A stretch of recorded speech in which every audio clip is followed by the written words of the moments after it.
Hello, everybody. Happy Wednesday. Today is Wednesday, September 6th. Very excited to chat with y'all tonight. We are going to touch on a lot of assessment things. So go ahead and grab what you need, and we'll be back in about 30 seconds.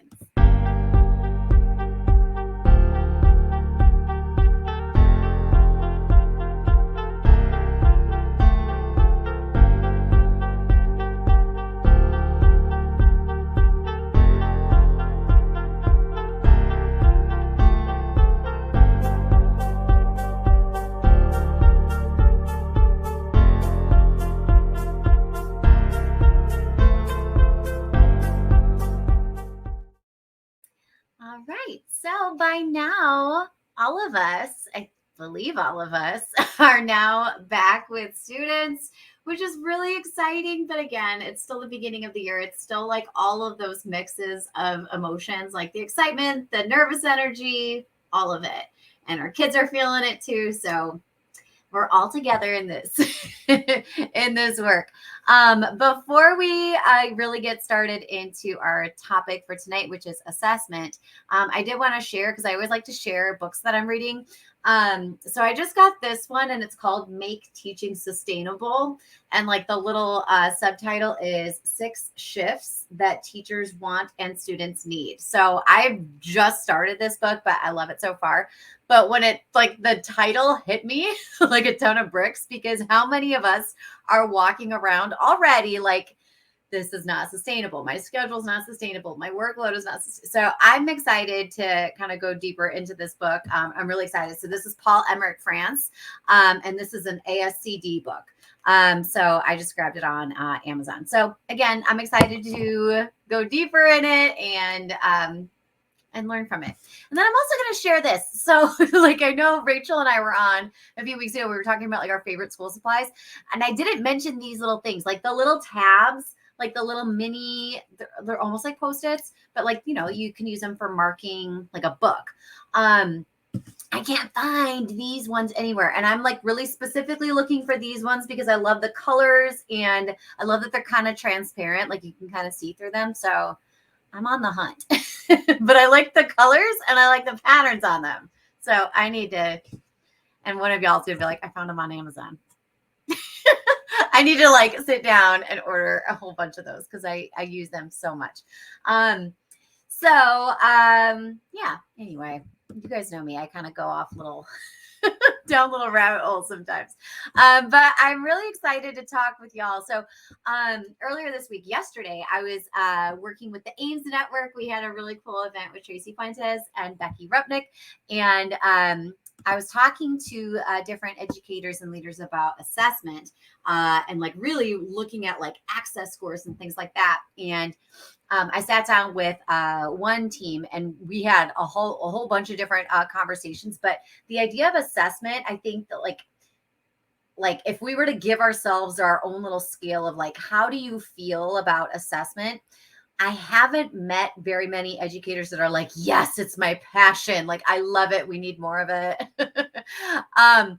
But all of us have like kind of varying levels of comfort when we talk about like doing data dives, and when we talk about like comparing growth from year to year, all of these different things. So I appreciate having just dialogue and conversation around assessment, especially for multilingual learners.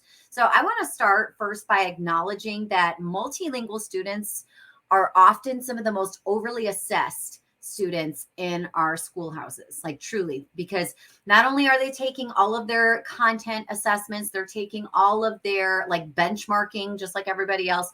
They're taking the state testing like everybody else, but they're also getting like either screeners and or the access test. That's a really time intensive test, right? And we don't get the data until months and months later, like literally months and months later. And so it's a lot. And if students are in a transitional bilingual program or late exit bilingual program, or they're in a two-way, either two-way or one-way dual language program, they're getting additional assessments too, because they're also testing and assessing for a heritage language as well. So it's just a lot.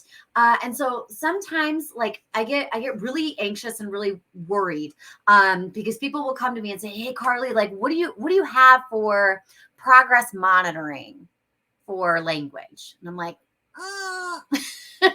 or like, what assessments would you recommend for progress monitoring for language? And again, I'm like, because our students already have so much happening.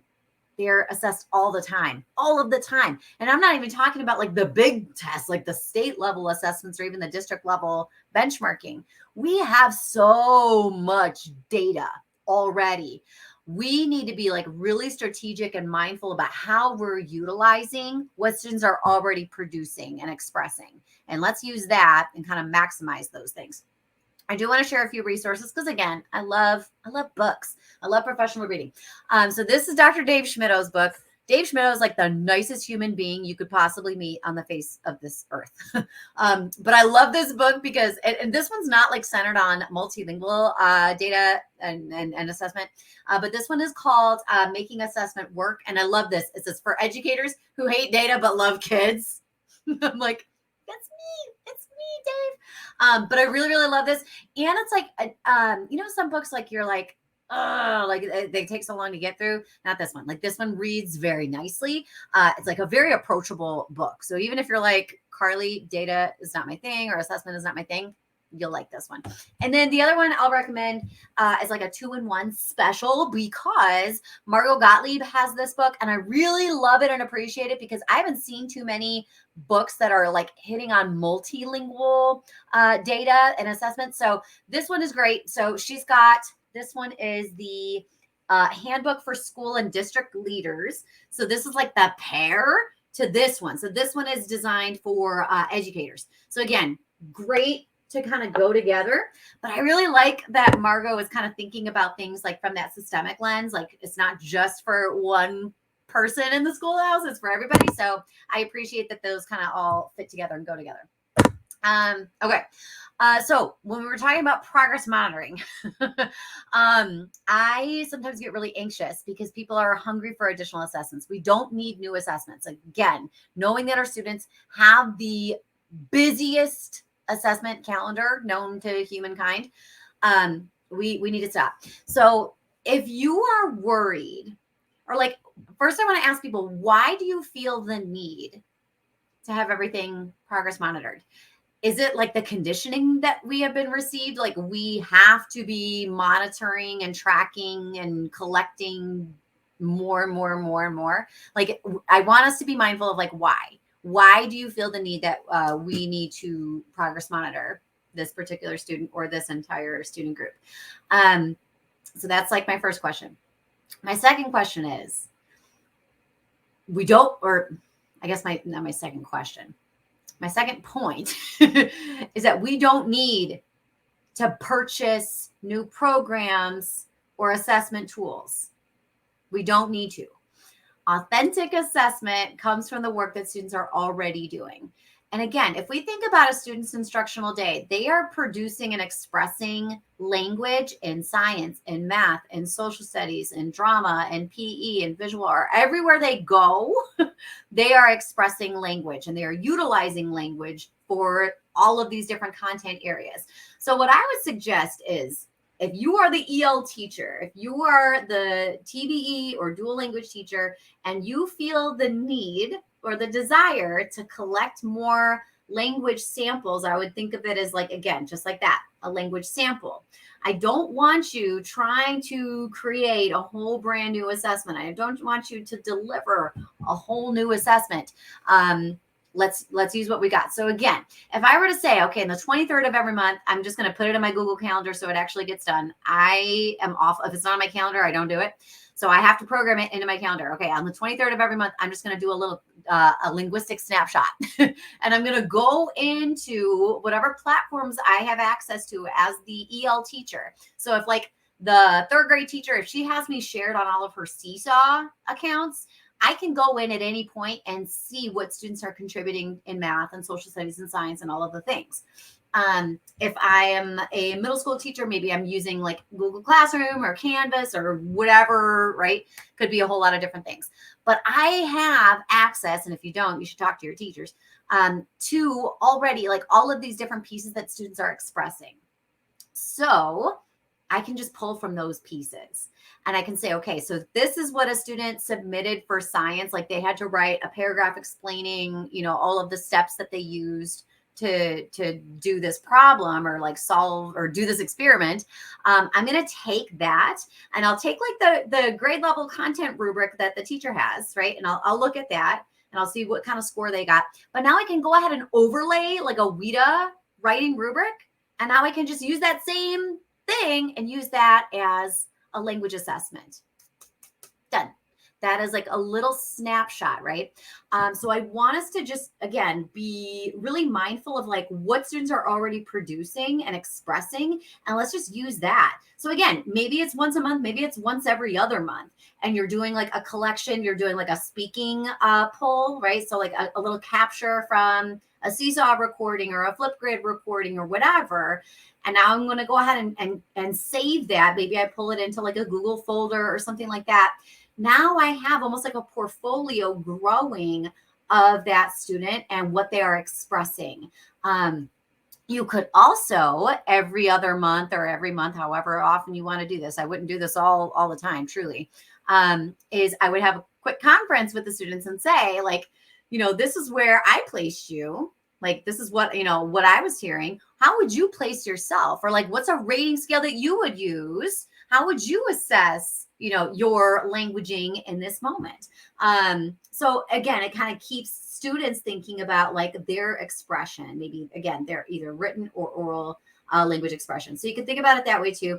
So that way you're kind of involving, inviting into students into that process. That's huge. That's really empowering.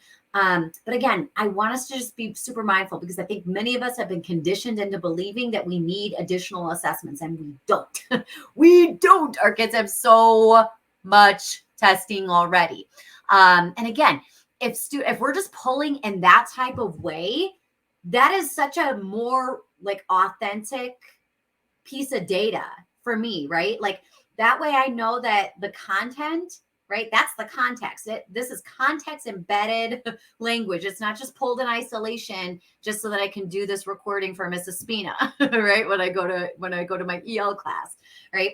I'm just pulling from things that are already there. These are things that the students are working on. And again, maybe I just say like on October 23rd, November 23rd, December 20th, or whatever the date is. I'm going to just go ahead and collect pieces of language data. And again, maybe I look at it by trimesters or semesters and say like, here's what I'm noticing. Maybe I can share pieces of that story with families, with content teachers, grade level teachers, and it can help to, inform instruction. So again, we don't need more assessments. We don't, right? So wanted to share that. And then this is something else. So I'm going to link this here. This is a PDF, so hopefully it links okay, but it's on the WIDA website. It's not going to let me. My computer does this really weird thing. So I'll make sure once this airs, once it's like done, once I'm done being live, I'll go back in and add the links. But let me pull it up so I know what I'm talking about here because I want to get the name of this right. The Access for ELLs, again, this is a WIDA resource, Interpretive Guide for Score Reports. So this is the Spring 2023 PDF. So I want us to be so honest here because as language teachers, again, maybe there's just like one or two or three of us maybe in our school. We don't have a whole lot of time to sit down and like look at individual student data like for access. And we should. That might be something that you advocate for. Like I would love to have a team to do this work with, right? Like maybe it's the school psychologist, maybe it's the data coordinator, maybe it's your EL director and some principals, maybe it's a few grade level or content area teachers. And we sit down and we look at language growth from year to year. this is a great document to review once you get the access scores. And then once you start sharing out access data with classroom and content teachers, this is important for folks to understand. And again, if we're not given that time to kind of explore resources like this, and also just like take a look at our language growth from year to year, this is just so important because it even like breaks down the difference between those proficiency level scores, like the decimals, and the scale scores, which are the 3-digit scores. And many times when we're talking, when I'm talking with EL teachers, we kind of use those scores interchangeably. And there's some nuance. There's some nuance to it. So if you are in that document and you kind of scroll, and again, this is on the WIDA website, you can use proficiency levels. It says here, I'm reading right off of it. It says you can use proficiency levels to make comparisons across domains, but not across grades. Okay. Proficiency levels are grade specific, and they are also domain specific. So you could be a kid who gets like a 370 in one domain and have like a 4.3. And you could get the 370 in reading, but you're going to get a 3.8. So the proficiency levels are domain specific. So the formula is a little bit different. And then the scale scores, we can use the scale scores to make comparisons across grade levels, but not across domains. Okay. And then we can use those scale scores, those 3-digit ones, to monitor student growth over time within a domain. This is really, really big as we're talking about like even like starting to approach the first benchmarking period. This is really, really important. So if we say we have a concern about a student, we have to invite access data into the conversation. We have to invite a language, right, piece of data. And so if we're looking and saying like, okay, well, I'm really concerned about how the student is growing in, in science or in math or whatever, I'm going to go ahead and take a look at reading, writing, listening, and speaking across a few different grade levels, however much data I have on that child. And now I'm going to look at the scale score for each domain across each year. That way I can capture the language growth. And again, access is just one measure. That's one snapshot. So that's not all I would use. I would, utilize multiple pieces of data. And again, you got to remember that was one snapshot of one moment in time, right? From like months and months ago. So we just want to be really, really mindful. But having time dedicated at the beginning of the year to sit down and review, it sounds annoying, but it's actually really, really good practice to review that interpretive guide for score reports to make sure we're looking at data correctly. So even if you just say at our next team meeting, we're going to take 10 minutes and we're going to just explore the first few pages of this document just to kind of wrap our heads around how to use some of these scores, right? So again, it sounds annoying, but I think it's really powerful. So I wanted to share that as a resource because again, many times we just hop right into everything that we have to do, and it's good for us to review those pieces. And then I wanted to also link, but it's not letting me link right now. I have a resource. I've shared it a few times on here when we were talking about like celebrating language growth at the end, like by the end of a school year. So like in May, I started to share this resource, like all these different templates and tools that we could talk about, celebrating language growth, but also like goal setting for ourselves. So depending on the age of the student, you might sit down and say like, this is your access score report. You might sit down and say like, here are your scale scores. Like here's where you were last year and here's where you were, this school year. So what do you want to do to continue your language journey? And I think this is a really good conversation to have with everybody because everybody's on a language journey. So if you are co-teaching in a classroom, like this is great for monolingual students too, because they're on a language journey, right? They're all still growing as readers, writers, listeners, and speakers. So we can say like, I really want to focus on, like more speaking, like speaking more confidently or including more academic vocabulary when I speak, something like that. That is a cool moment for a student to say, like, okay, that's where I want to focus. As a languager, I really want to focus on like beefing up that domain. So what do I need to do? So when I'm in social studies, and maybe I'm not with Mrs. Spina in social studies, I'm like with this other teacher here.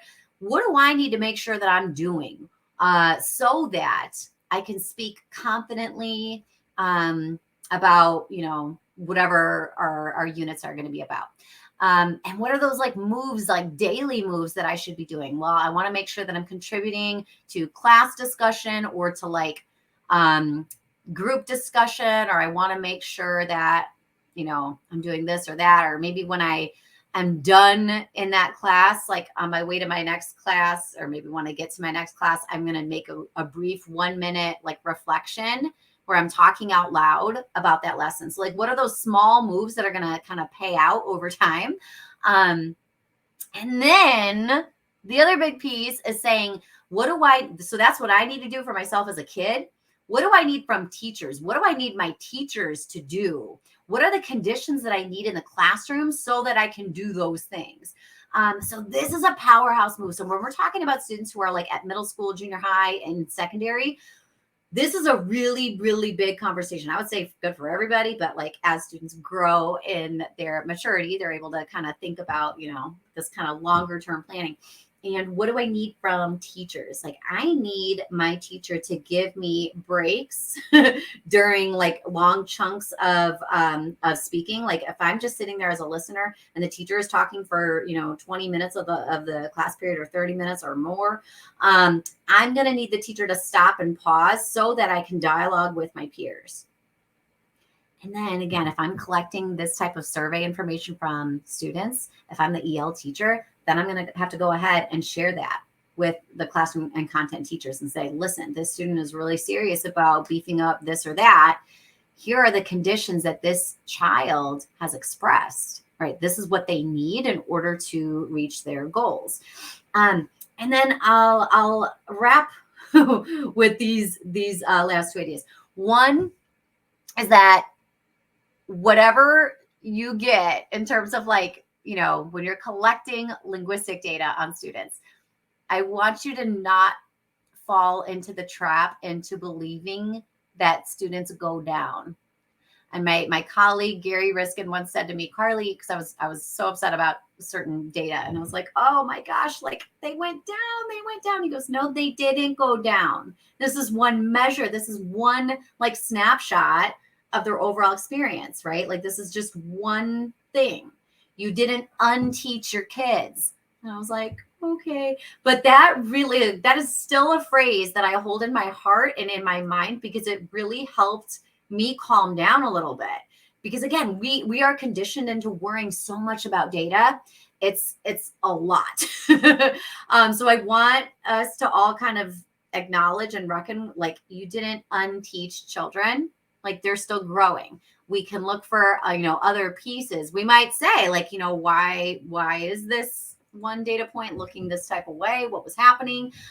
Is there a problem with the tool? Is there a problem with my interpretation of this data? All of these things, right? It could be a million different things. But if we're, utilizing multiple data sources and information, then we have a better picture of how students are performing. So we don't have to put all of our eggs in one basket, right? Like we don't have to say this one piece of data shows me that I untaught kids. You didn't. So that's number one. You don't unteach children. They're growing in all kinds of ways. And then the second piece is this.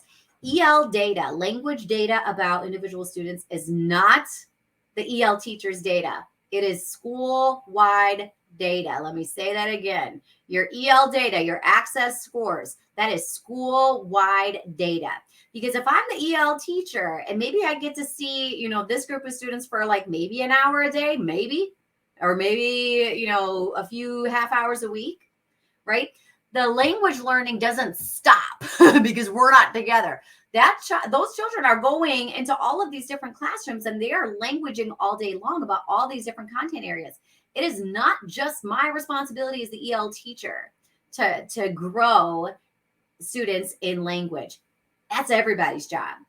So this is a snapshot of one student's experience in their school. So I hope that you can take that message forward to your teams that you support, because this is everybody's data, not just the EL teachers' data.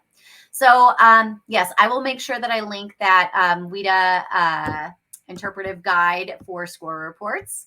You can find it. You just Google it, but it's on the WIDA website. It is like a 19-page PDF, but again, if you could just take a few minutes to review it with teams, it's really helpful. And then I'll also link in my blog those like stems and frames for reflections, celebrations, and goal setting for languaging.